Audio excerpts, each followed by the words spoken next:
We're going to collect results. The first step is to look at what happened to the bags. We're analyzing diffusion.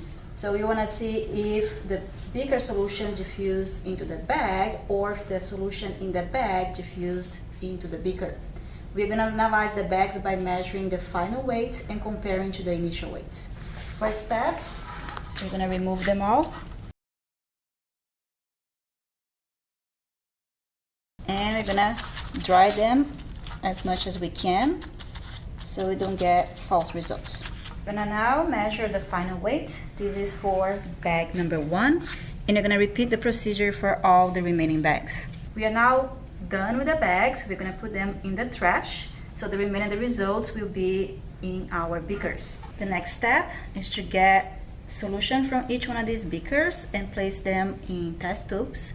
And you're gonna mix different reagents to see if any solution from the bag show up in our beakers. To test for reducing sugars such as maltose and glucose, we use Benedict's reagent. Benedict's reagent will actually give you a spectrum of results. Here we have a very positive presence of glucose. It's almost a brick red color. This is the negative result. It remains the Benedict reagent color. Recall that you must boil this in order to get your results. To test for the presence of sodium chloride, we use silver nitrate. If sodium chloride is present, you will get a white precipitate. If sodium chloride is not present, it will remain clear. To test for the presence of starch, we use Lugo's iodine. If starch is present, it will bind to the starch and make a very dark indigo color. If there is no starch present, you will instead get the amber color, which is provided by the iodine itself. To test for the presence of protein, we use Biuret reagent. If there are proteins present, it will turn a violet or purple. If there are no proteins present, it will remain the blue color of the reagent. We took the beaker solution, so the solution that is in the beaker, not in the sack, but the solution in the beaker, and we took some and put it into our test tubes. So we now have test tube 1 through 5, and we are going to test for the presence of the solutes in this solution.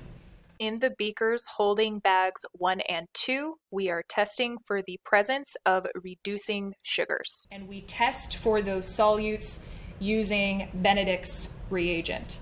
We're going to add equal volumes of the reagent compared to the solution already in the tube.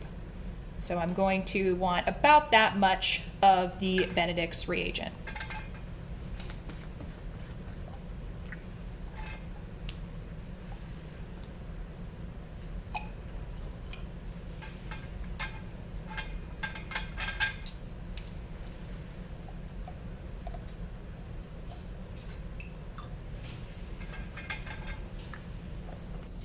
Now, in order to read the results of the Benedict's test, you need to boil the solution for about 5 minutes.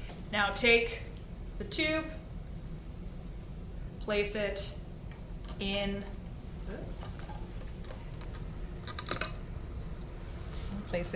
our beaker.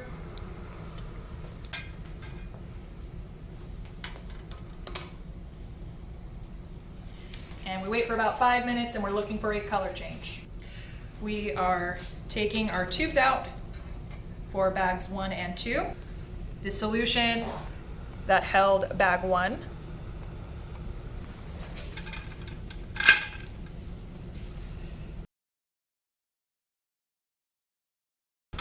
Here is the solution from bag 2.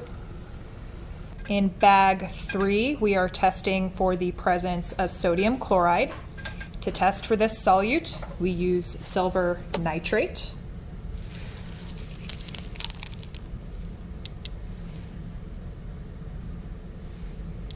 This is your result for bag 3.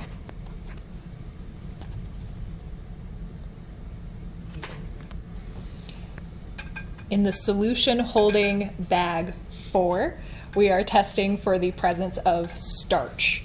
To test for starch, we are going to use Lugol's iodine.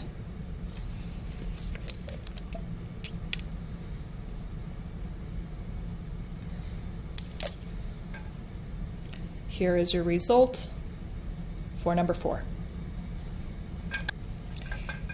In the solution holding bag 5, we are testing for the presence of the protein albumin. To test for proteins, we use Benedict's reagent.